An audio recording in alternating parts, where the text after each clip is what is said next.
to the SBE podcast series where we talk about currently and economically relevant topics with our network of academics and professionals. And today I'm going to be the host, Dóra Gal, and it is actually my last episode at the SBE podcast series, and we're going to talk about the internationalization issue here in Maastricht. And our guest today is Michaella Vanore, and thank you very much for showing up and making time for this episode. And let's start with giving a brief intro about how you are involved in Maastricht right now. Yeah, perfect. Thank you very much for having me on today, and thanks for sharing your last episode with me. I'm a researcher based at SBE. I'm part of what is called UN UMerit, which is a hybrid organization that's between, let's say, the UN system and the system. So it's a think tank that serves each of the different UN institutions. And in that capacity, I work a bit as a policy advisor and as somebody who can give insight into the research that feeds into public policies. But then at the same time, I'm also a teacher. And I'm now the program director of the Bachelor Global Studies, which is based in Fasos. It's anchored there administratively, but is a program that is actually jointly created and provided by all of the faculties of UM. Mm-hmm. All right. And we kind of know a thing or two about the internationalization issue, but our listeners might not be as informed about it. So can you also briefly introduce this issue that Maastricht is facing currently? Mm-hmm. Sure. So I think this is actually it's not a UM issue. It's not a Maastricht issue as such. It's really about a national environment challenge. So sometime in, I think it was July of last year, there was this draft bill that is called, in English, Internationalisation and Balance. And the idea behind this bill that's been put forward by the Ministry of Education is essentially to correct what the national government sees as an overrepresentation of international students among all students within higher education in the Netherlands. So this bill has several different components to it, and there are several of them that will directly affect our university system a little bit differently than others, simply because we are in a cross-border region and we have a very high number or percentage of international students among the whole student cohort. So if it's useful, I'm happy to talk about the main components of this bill, but I don't know if that's already going a little bit too much in depth. A little bit you can, maybe it would be interesting so that we understand what is actually limited here or meant to be limited. Yeah. So the bill essentially tries to create a centralized coordination mechanism for internationalization in higher education. And what it wants to do in having this kind of overarching approach or centralized approach to internationalization is to be better able to monitor how universities are enrolling international students and how they are attempting to work with international students inside their communities.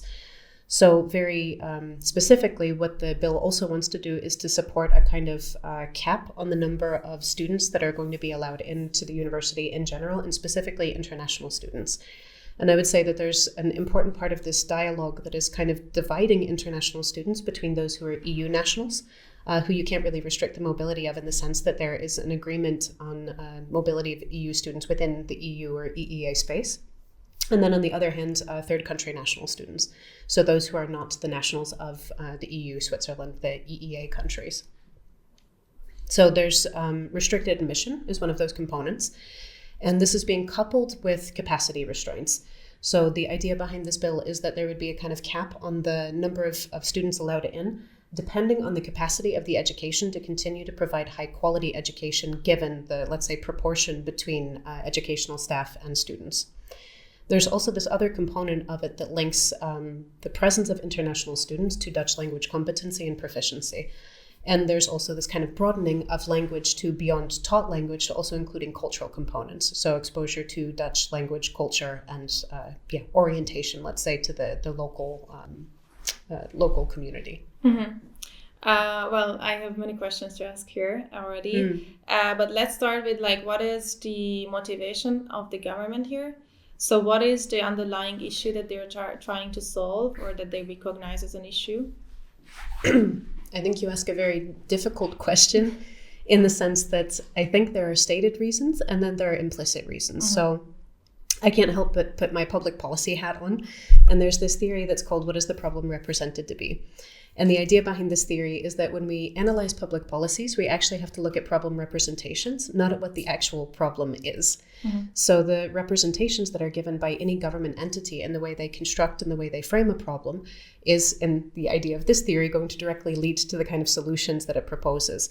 And that's actually how I can't help but look at this bill, in the sense that I think it is framed in a very specific way. So part of the framing of the international student problem within this bill is that there is a capacity limit within institutions. So there seems to be this kind of implicit proposition that higher education institutions have too many students than they can actually deal with and provide quality education to, given the existing presence of staff. So, for example, I'm actually looking right now at this letter that comes from the ministry or the Minister of Education. And it says, overflowing classrooms and heavy workloads for teaching staff are putting pressure on the quality of higher education. So it's like this very evocative language, overflowing classrooms, that it's really about the physical capacity of universities to deal with the number of students. Then I think there's an additional layer to it. So one of the linked problems is not just that there's a lot of students in general, but there's specifically a lot of international students who are crowding out the space and the accessibility for Dutch students. And this comes from two different perspectives. One is from the perspective just of numbers. So there are numerically too many international students that are competing for places with Dutch national students. And I won't necessarily talk about why that's a problematization, but perhaps we can discuss that later on. And then the second component that's linked to that competition part has to do with language. So the letter from the minister also states that the increasing availability of English language education is making higher education less accessible for Dutch students who, of course, don't have English as a first language necessarily. Then I think something else that has been in a lot of the communications and is also in this letter from the minister is that the local community is having a problem with housing and that there's overcrowding of the housing market in student cities exactly because of the international students. So I think that there's a lot of these kind of linked issues that are bundled all together in the framing of this problem. Yeah. There are many things. I also was thinking, like, what could be the perspective of a local here? So, like, not just a local in Maastricht, but also a local in the Netherlands, a local student.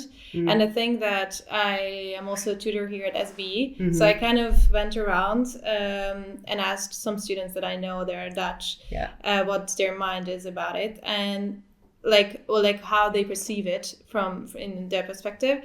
And one thing they mentioned, like you also mentioned the language, and it's kind of interesting because one of my students, she said that the government is actually worried that the Dutch language is losing its ground basically in the Netherlands because we're studying in English. And the quality of the spoken language is also kind of, so the grammar like the grammar and vocabulary and things like that. And then I asked the student if she could have chosen to study in English or in Dutch, what she would have chosen, and she would have chosen English. So that's the kind of thing that just maybe limitation is not maybe the method here, because the fact that they want to study in English and maybe they would, even if there would be a Dutch option provided. So that was an interesting thing that I don't think it's really spoken about, at least in my kind of circle. And you also mentioned the housing problem. So I'm part of this situation. I was also looking for housing for quite a while. And also I know that many students are facing this issue, not just on the number, but also by the quality of the housing. So their approach here, if I understand you correctly, is that limiting internationals would also limit the need for housing. It would alleviate housing shortages. Yeah. In a sense that, there would practically there would be less students attending the university at the end. There would be less demand for the same number of houses. Yeah, because it's filled with locals, so they already have a house in that sense. That's the implication. Huh? Yeah, okay, all right. But so that then we see that there's also a housing issue here. But how is it affecting so that in the university's perspective, is it a good or a bad thing? Are they seeing it as universities in general, but also as UM? Is it a good or a bad thing for the UM that there is such a limitation? So the internationalization bill or the housing challenge? No, sorry, the internationalization bill, Yeah, so I think that many universities are seeing it as a distinct challenge, and it has in part to do with funding structures. I think there's also a bigger issue on the link between, let's say, educational models and how student population allows our model to function. So maybe I'll actually start on the model part and then move to the financing part, and stop me at any point. All right. So I think for a lot of universities, and ours in particular, one of the challenges we see is that our educational model, PBL in our case, is very much so linked to another one of our ambitions or another one of our model, let's say, pillars in UM, and that's the international classroom. So the idea behind the international classroom is that by getting so many different kinds of people together from different kinds of perspectives, it's not just about national origins, but it's also about different educational pathways, different socioeconomic statuses, that by having these different kinds of minds together in one room, PBL works differently because you have different kinds of experience to pull from. So part of this comes down to actually educational theory or pedagogical theory. So many people believe that if you have experiential learning, so where you have the opportunity to actually integrate and to interrogate lived experiences alongside something that's, say, more cognitive or more abstract, you actually make more meaning of it. So the idea behind the international classroom is that a lot of the content that we discuss from a more, let's say, academic or abstract perspective can be given new meaning when you're actually locating it within somebody's life. In my program in Global Studies, we essentially look at the relationship between global phenomenon, global challenges, and local manifestations or local outcomes. And so part of that interrogation process means that we need to understand what are global dynamics. And it's extremely difficult to do this if you have an extremely homogeneous population. So without having an international classroom, the basic pedagogical model no longer functions the way it's intended to. Of course, you can supplement that in a sense by saying we want more people from, for example, different kinds of educational levels that are feeding in. So not just those that are directly coming from higher high school degrees. You could also say that what we want is to attract more people from, for example, diverse socioeconomic settings.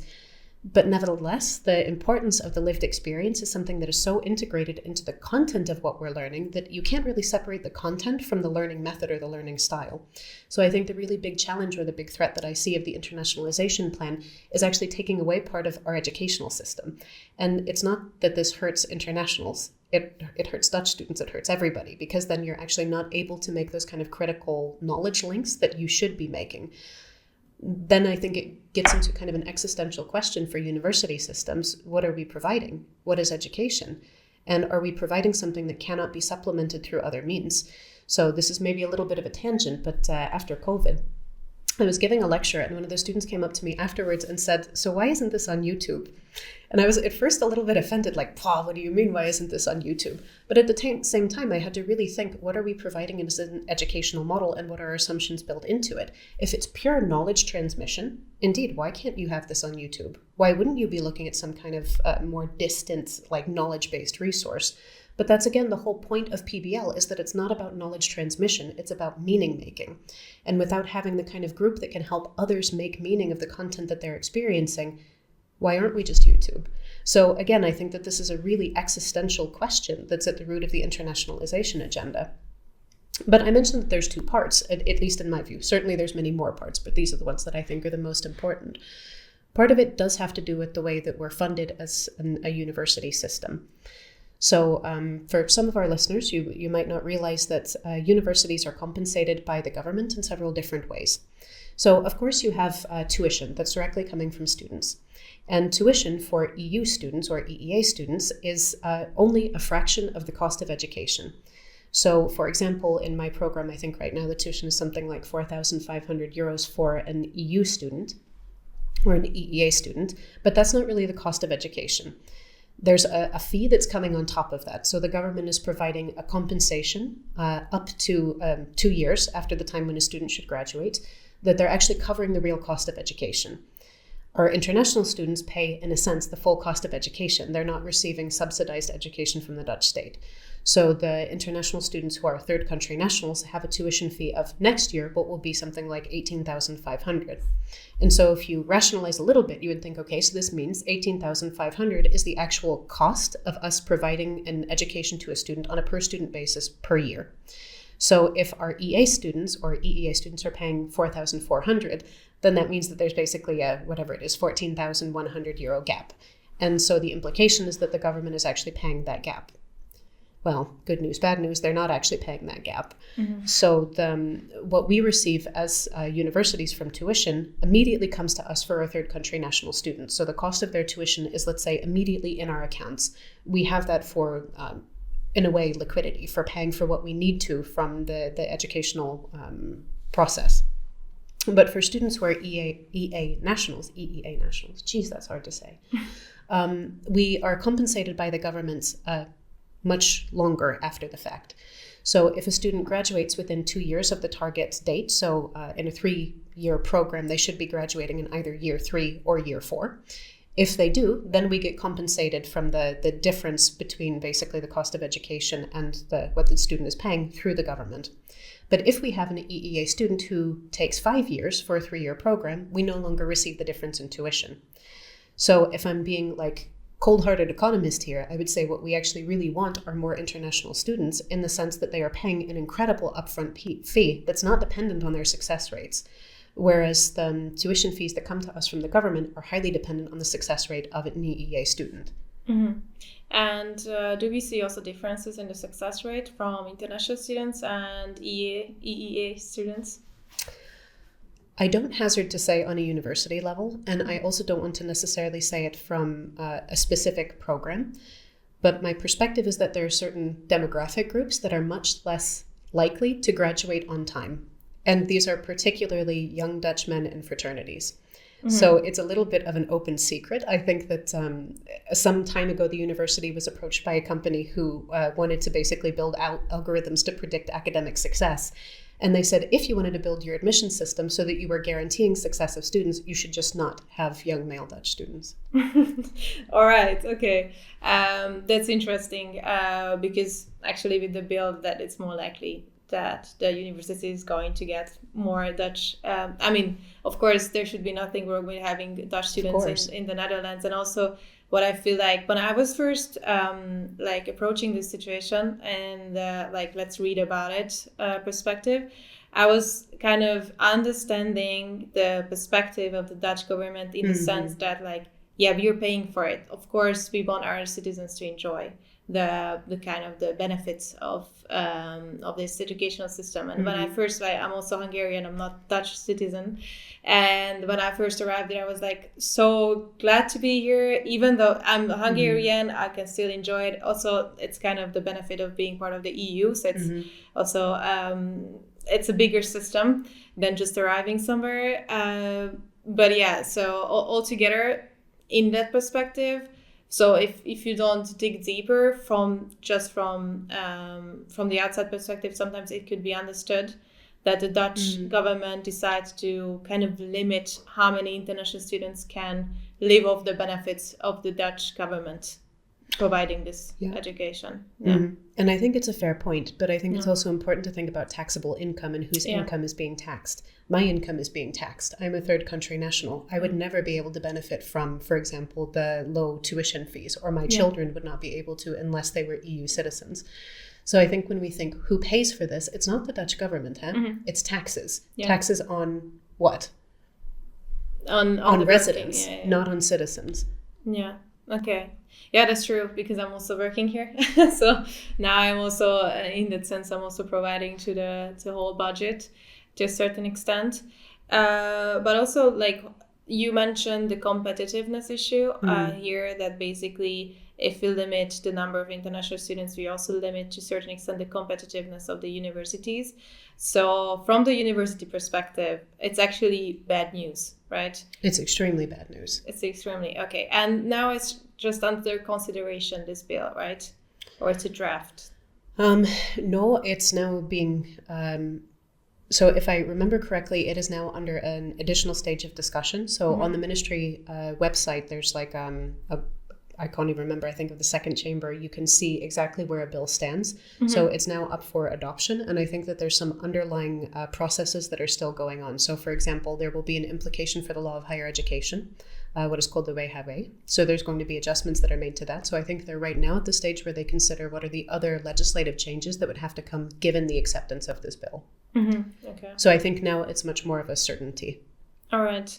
But in that sense, so it's limiting international students. It's limiting also the language in which the certain majors can be taught in.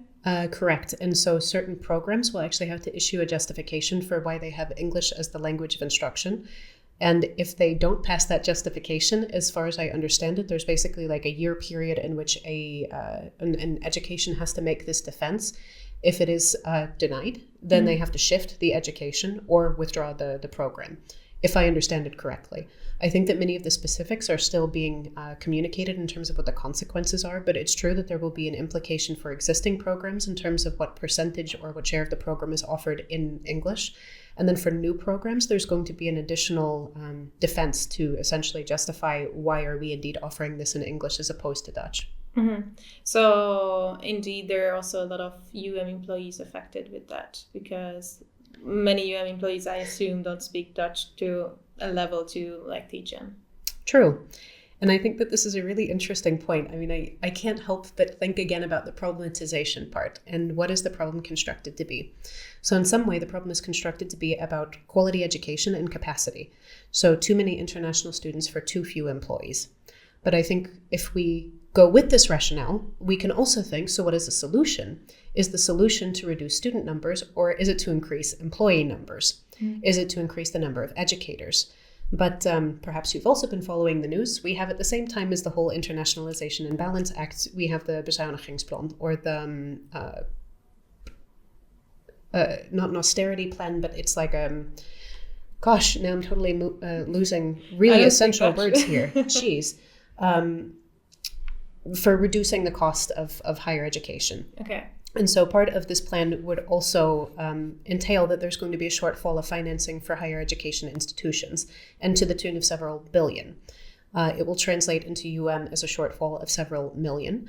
But the expected outcome of this is that we'll probably face employee shortages, because there will be probably freezes on hiring. Yeah. So if we have employees that are already having intense workloads because we have overflowing classrooms with too many students, and then you say, but we're reducing higher education financing for both education and research, then this implies that if somebody does leave, they probably won't be replaced, which still increases the total burden on individual employees. Mm-hmm. So I think that these bills are working hand in hand to actually kind of eviscerate the educational sector and its resilience.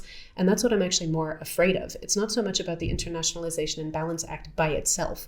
It's the combination of internationalization with the financing arrangements, where we will probably indeed be seeing greater capacity shortages inside higher education institutions. All right, yeah, that does seem like a big issue to the universities and also the areas that are surrounding these universities. And how did they respond to this situation? Yeah, it's a super interesting one, what you ask. Communities around the universities have also been quite opposed to the internationalization bill. But I also want to be very honest in saying that, of course, there are many diverse views, both inside and outside the university. So I think that inside the university, there's also this recognition that, yes, the provision of higher education in almost exclusively English changes the way you relate to the language. And indeed, there are certain parts of the Dutch language that are changing irrefutably and that are no longer so important in terms of the way we communicate about basic things. I mean, I think about my students. I work a lot in the field of migration and used to teach in it. And we have this very specific concept of remittances, so the money that you send from wherever a migrant is to usually somebody back home. And my Dutch students really couldn't come up with a Dutch word or the Dutch way to explain remittances. And so it turned into this whole long discussion in class once of like, how do I, not in 2 paragraphs, explain this really basic concept that I have one word for in English? Yeah. So I completely understand the perception from many that this is kind of a threat to the importance and the integrity of Dutch language. But then I think if we flip to the response of the local communities, it's also a little bit mixed. So of course, you have people who are concerned about the types of jobs that students are filling and whether Dutch language is actually really important to perform those jobs. So you can think about service sector jobs, things in horeca, in hotels, restaurants, and catering, things like this. If you are in a high-touch, high-exposure kind of role where communication is really important, I understand why you want people who speak Dutch. But is the question then, is the educational system the right place to enforce a language policy? Because then if your real concern is about the flexibility of skills when somebody's actually in the workforce, are there not other mechanisms or other levers that you can push or pull? And so I think that on the one hand, the local community is also considering, indeed, are we getting the right kind of skills or qualifications of people who are working here? But then I would also flip that and say, true, but is then this bill the right mechanism to solve it? I think I started off by saying that the community around universities are quite concerned about the internationalization bill. And I would like to go back to that point, because I think that for many employers in particular, they're really worried about skill shortages. And I think this is something that we have to look at in a much bigger context. So it's not just about skills and education, it's also about demography. So before this podcast, I was actually popping around a little bit towards this organization that's called CEDAFOB. Mm-hmm. And CEDAFOB it's an incredibly long acronym that I can certainly not recall what it stands for, but they do something that's called a skills inventory or a skills forecast. And they do skills forecasts for, if I'm not mistaken, all EU member states, and they tend to do it on a biannual or a yearly basis.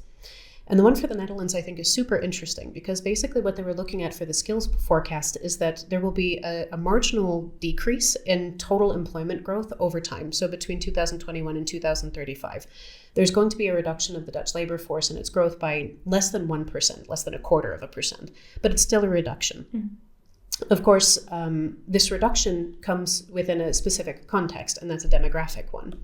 So the young population in the Netherlands is declining. And the kind of growth that we see in employment is largely going to come from replacement, not from new openings. And so it's this balance between, of course, people who are retiring and new employees coming in. And indeed, I completely understand this perception that we don't necessarily need new young workers coming in if we're going to have a largely stagnating labor market. But at the same time, while it's true that you won't necessarily have large growth of employment opportunities over the next, 11 years until 2035, there's something else that's happening inside the labor market, and it's where new openings are happening or where replacement is going to be really fast. And that tends to be in high-skilled sectors. Mm-hmm, yes. And in particular, it's in, let's say, 3 types of sectors that we don't necessarily think of as being typically so necessary for high skills, but where we do see that the greatest amount of, let's say, flexibility in the labor market will be, or where the greatest growth will be because of replacements. So those are in, for example, distribution and transport, in non-marketed services, and then in business services. And each of those things you can break down into further kind of categories of different competency skills or profiles.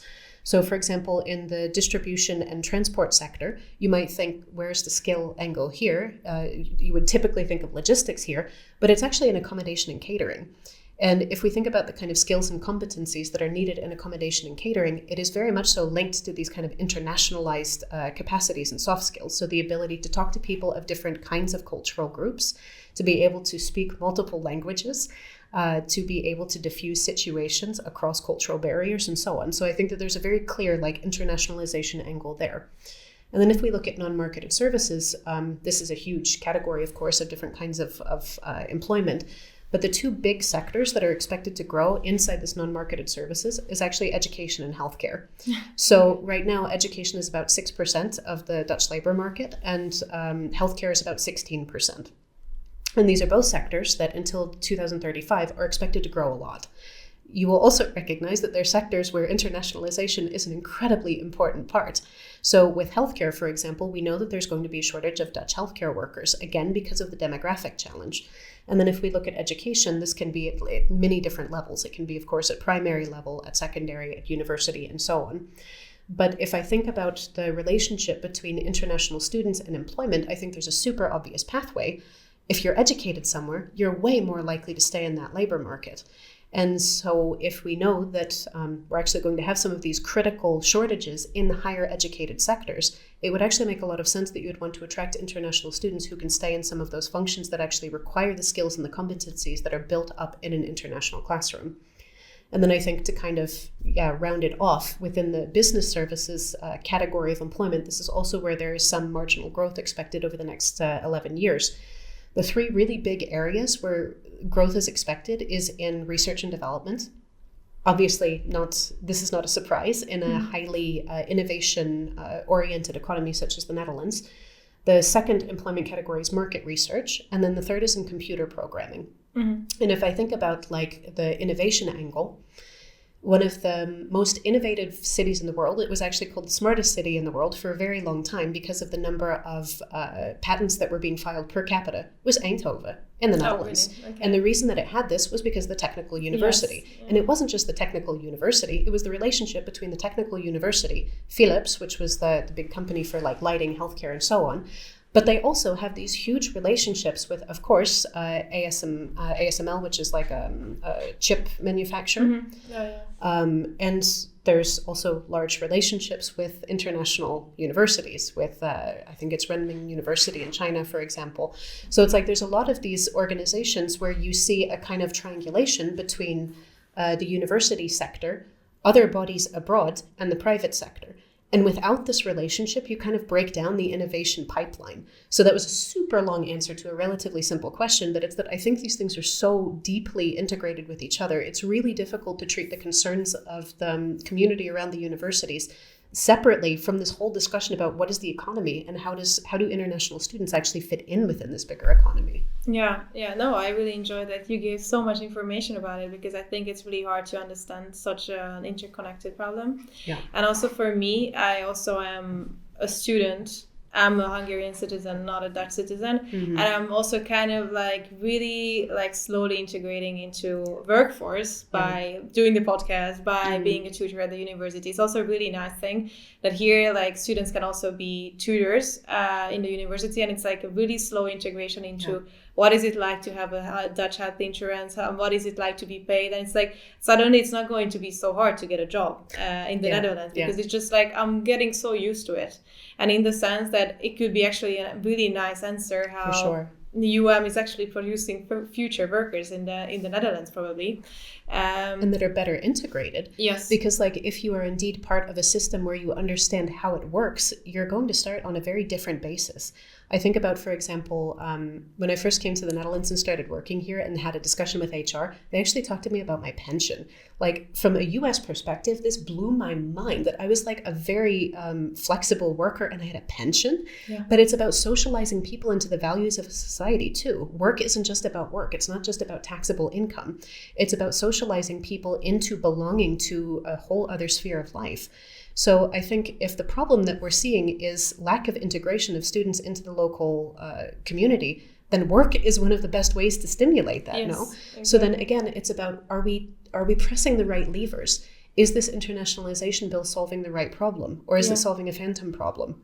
And also like here again the question like what is actually the problem? Exactly. So if it's the housing shortage, then it's a completely different way to go about it maybe. If it's like maybe too much competitiveness, it's also kind of the situation when you decide if you wanna, for myself, for example, back a couple of years, if I would like to go to a more competitive university or less competitive, where I'm more likely to stand out, you know. This is kind of the situation also for the Dutch citizens, that it's a bit harder to maybe live in this country when you're a youngster, in the sense that you have to live up to higher expectations than when you are in a less competitive country, for example. So it's I understand the struggle that they might face, in the sense that if I would like to attend the university in my neighborhood, I actually have to like step up to really international competitiveness, whereas like maybe in Hungary it's not necessarily the case. No, I see your point completely. I also think about it from a very personal perspective. So a cousin of my partner is Dutch, by the way, so I'm slowly getting integrated too, slowly nice. After so many years, into the local environment. But a cousin of my partner had actually dropped out of university because she couldn't keep up with English language academic reading. I completely understand why the English language education is a threat then to the inclusiveness. But I also wonder about labor market preparedness. So in some way we have to think about what is education a proxy for? What is education doing? It's not just, I would love to believe we're here intrinsically for knowledge production and that we just want to get bigger insight into what it is that's happening. But frankly spoken, that's not what education does. Most often it is a preparation for your labor market insertion and for sustainable employment. And for this cousin of my partner, she works in healthcare. She's had to very strategically choose the kind of positions where she can get away with not being comfortable in English. And that's not necessarily because of, how should I say it? It has so much to do with the kind of patients you see, the kind of protocols that you have to engage with, the technologies that you work with.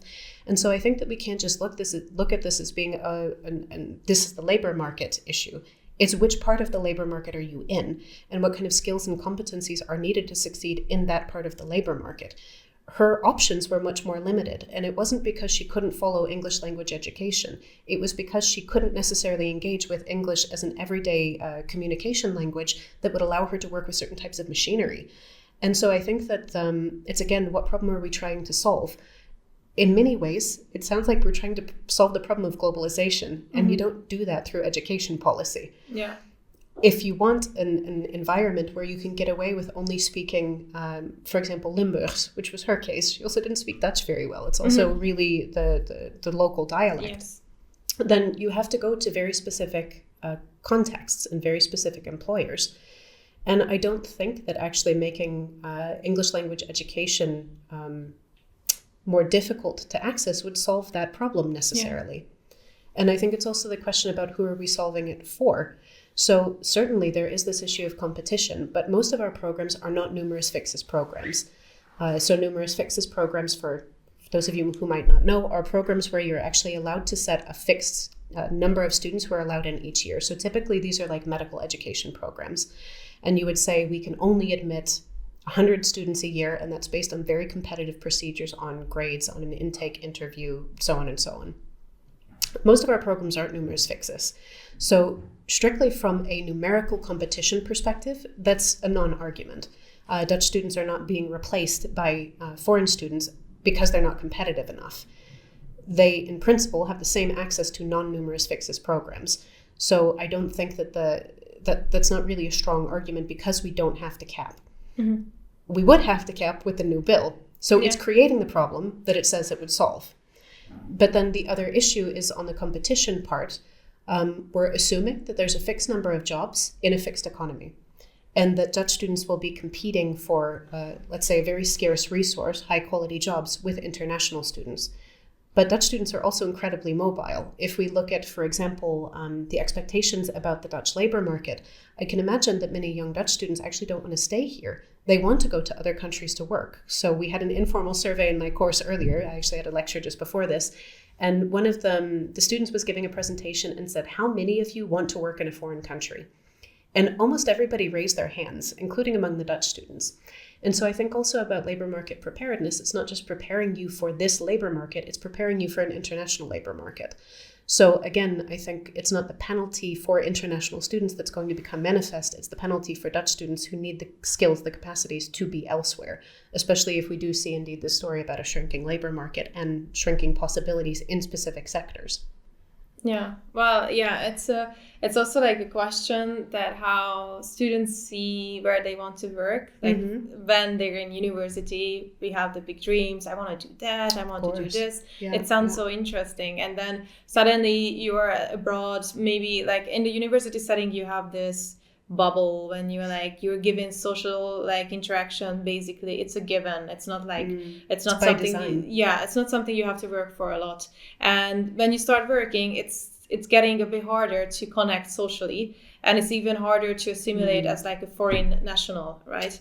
And that's the thing that I think now everybody raises their hand. Maybe they do work a couple of years, but suddenly many of the people return home, because at the end of the day, sometimes there's so many social connections that we kind of live off, like in terms of family setting, like helping family and these kind of things that they don't necessarily recognize at that age that I'm also in. And it's sometimes like you slowly recognize that actually in a lot of ways I'm still dependent on the social settings and circles that I was developing since I was born.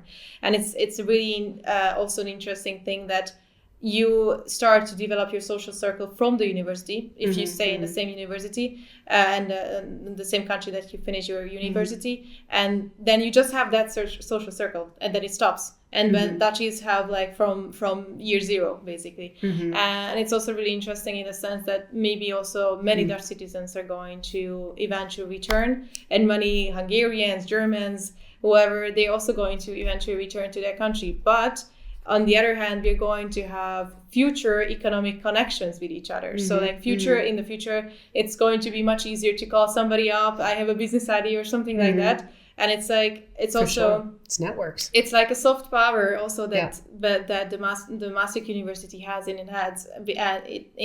its hands, because basically it's developing kind of also in me a sense of like, I'm grateful to be able to study here. And even if I go home, I'm still going to be grateful to Maastricht, and I'm still going to connect with Maastricht alumni from Hungary, from the Netherlands, or from Germany, wherever I am going to end up. And this is kind of a situation that is like really, that also with the US, it's kind of a soft power that it's hard to, it's sometimes hard to put it like a number on it or like really rationalize in a sense. But also in a sense, Maastricht also has a really nice network. Exactly. And I mean, what you're hitting on are alumni networks. Yeah. And like in the US, there actually have been studies on the power generated by alumni networks. It's not at all a coincidence that the best universities in the world are often based in the US, and it has so much to do with funding, and funding that is raised for research through alumni networks from people who are highly networked with each other, but also with the corporate world. But I think that you bring up like two really interesting points that I think require more digging into. One is on the alumni part. So what is the importance of having us as a community that is going to be dispersed anywhere abroad and that can connect later on for job opportunities? But I think another part of that is actually where you are in the life cycle. So something that we a little bit take for granted is that students are in a very specific part of their life cycle that is made even more complicated by migration. So it's not just the fact that you're going through this transition as a student of entering the labor market. It's that you're going into a different phase of your life where there are completely different normative expectations. Depending on where you're from, it's not just about becoming a viable independent adult that can save yourself. It's also maybe about starting up long-term romantic relationships. Maybe you're at the age where you're expected to start settling down, marrying, having children. These things get so much more complicated when you're an immigrant. And I think that something that we maybe miss a little bit is that for a certain cohort of students, yes, they might go back home. But for others, they've established the relationships that are going to keep them here or that they're going to take with them. So, for example, settling down. The biggest predictor of whether somebody learns the language is whether they have a local partner. And I think what we see happening a lot actually in your age cohort, maybe just a little bit older, is that there's this phenomenon of deciding to stay, not because it's necessarily a great welcoming environment, but because it's where you start to establish romantic relationships. And I think among international students, you have like 2 ways that you can do this. Well, 3 ways. You can start settling down with a co-national who just happens to be here too. You can start up a romantic relationship with somebody who's from somewhere else completely, or with a Dutch national. And if you settle down with a Dutch national, that also increases the chance that you actually stay here, in the sense that at least one of you is tethered and has a familiar environment and so on. But if it's that middle scenario of starting a relationship with somebody who's from somewhere else, the story gets super complicated. So where do we go from here? Do we go back to one of our homes? Do we stay here as our common ground place? And then for example, binational couples who are from 2 completely different contexts, English is the de facto common language, right? And especially if it's the one that you study in. So I think it's also this question about, what does the Dutch government want? The most ideal situation is that you actually have young immigrants who are going to be taxable for the longest period of time. No, really. I mean, if you want an attractive group, you don't want to target somebody who's necessarily 50. They're coming to the end of their working life. You want somebody who you can actually socialize into the norms of that society, who do that through education. So they already have qualifications that are relevant for the local labor market and that are recognized. You want them to settle down and start a family, because as soon as somebody has children, they're so much less likely to leave. And then again, if you hit somebody who's, let's say, age of 25, and they start building up their professional competencies and they stay until they're 40, the age of 25 to 40 is when incomes tend to max out and when people have the greatest professional mobility. You want them to stay. And what I'm really afraid of, if I think about the whole discussion about internationalization and migration in the Dutch context, is that a lot of people actually use the Netherlands as a stepping stone. This isn't necessarily in a really nice place to settle in for a long period of time unless you have local connections. The weather's terrible. People can be unkind, especially in the larger cities. It's harder to build up social networks and friends. The food is the food. Judge that how you will. But it makes it, I think, very hard for people to want to stay. And so many people will use the Netherlands as a way to get the educational credentials that are actually accepted somewhere else. So imagine that you're coming from India, for example, where you have a harder time getting your university certificates validated and recognized. Then you might choose instead to come here, to get the kind of certifications that are recognized in other countries, and then to move on. So this is a bigger loss for the educational system in a sense, that you have somebody who is socialized to work and to be a good employee in the system, who's basically using that cultural and social capital and taking it elsewhere. Yeah, no, I understand that. And I also know, like, there are some of my friends who already finished, and none of them stayed in Maastricht, but also Maastricht is really, really is a university city. So it's there are like a couple of companies here, but basically the people who finish here are more likely to go either back to their home country or maybe to another like bigger city in the Netherlands. But as I remember, like most of them went back to their home country. I mean, they're mainly Germans. Germany is really highly developed in terms of like labor market. So you can get jobs there for sure. But I also see, for example, from a Hungarian perspective, it's also a bit different. And I see also a lot of Hungarians who studied abroad, like at least try to stay abroad for at least a little while. Because it always seems like, oh, I'm already here, now is the time to... It's always harder to get back when you went home. And you always feel like, okay, now I make better wages, I can build a better life. And then it's always like a question, if I go home, if I stay here, and if I have to choose one, or can I just do like kind of, also I'm from here, but I also mostly live here, what can I do? So it's also really hard on our generation in the sense, I think, that there are too many opportunities, and also at the same time, it's none of them are the best. It's so hard to choose, and it's always like there's always something wrong with the decision that you make at the end. So there's always something you could have done better, maybe. And at the end, it's also with the Netherlands. I actually have like good experience here in Maastricht in terms of like the Dutch people. So I actually have like good experience because I heard that they're really direct and things like that. But actually, the Dutchies that I connected with, they are almost always really nice to me. So I actually recognize that they're super nice. Why is that the impression of others? Maybe in other cities, maybe it's different, but in Limburg, it's really nice here. So I actually feel that they're really welcoming in a sense. They also like oi oi every time I'm like walking by when they're walking their dogs. So I always feel like welcomed here. So in my perspective, it's a good idea to stay in the Netherlands, for example. So I think Maastricht is actually generating students that turn out to like Dutchies.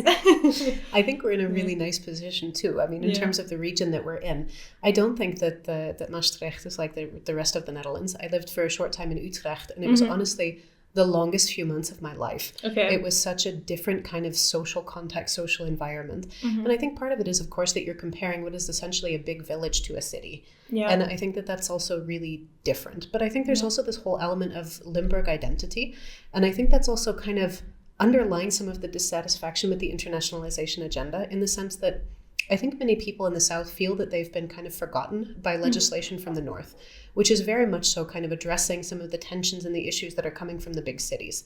But if you think about this region, like, there is no reason that it shouldn't be better connected. In the tri-border area, you have so many great companies and so many opportunities to build up international relationships. But what stops it? It was only recently that we actually got a functional train line to Aken, right? And I mean, if you just think about the simple logistics and the infrastructure of this region, I think the region itself has been kind of left behind from a lot of the central funding mechanisms of the government.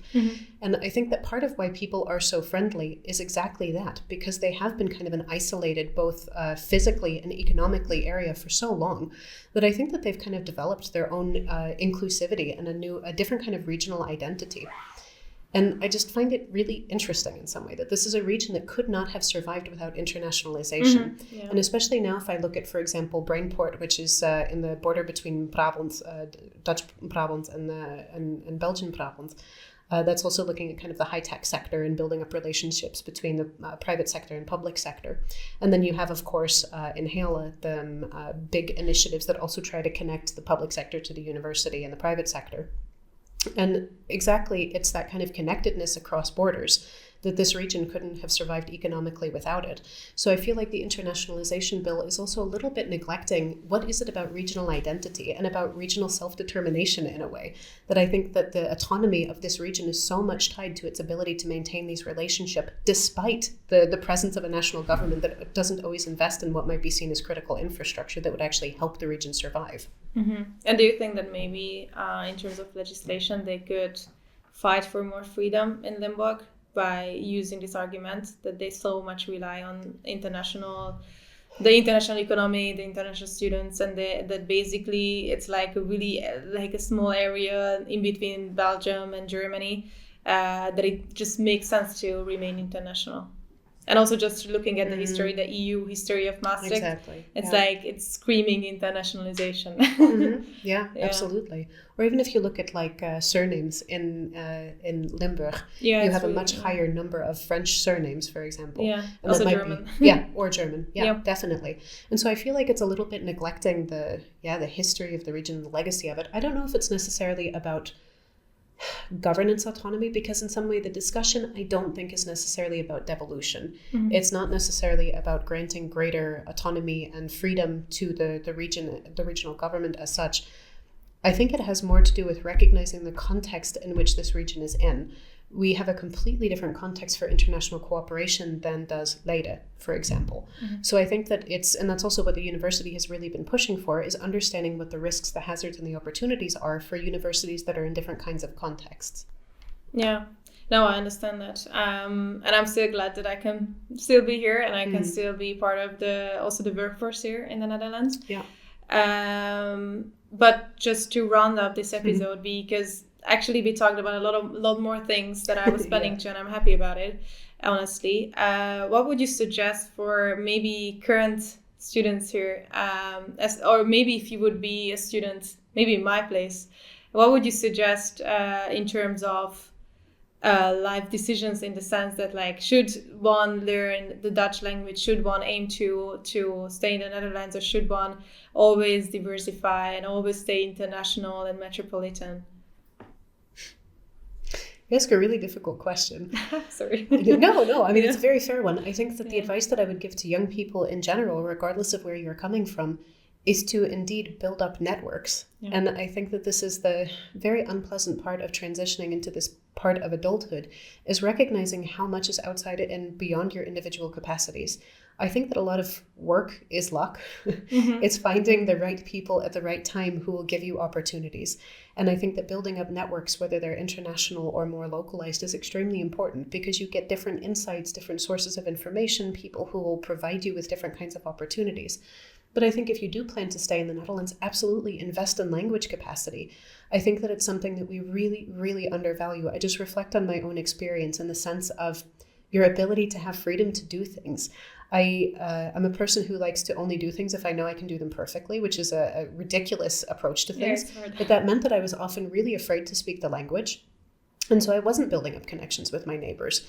And I remember once that one of the kids in my neighborhood threw a soccer ball over our wall, and I threw it back. And he was so afraid of me, he wouldn't talk to me. And I realized that part of it is because I'm not a very open person, coming in part from the fear of not being able to communicate better. So now I just started talking to people in Dutch and making mistakes. And that really does foster a greater sense of social inclusion, because it's that you break down those fundamental barriers of the unknowing. I think many people are extremely forgiving of lack of language skill. I think it's often just the accessibility part. And now I can chit chat with my neighbors about absolutely pointless stuff, and it's fine when I make mistakes, because it's that we're sharing something together that is really unique to our neighborhood.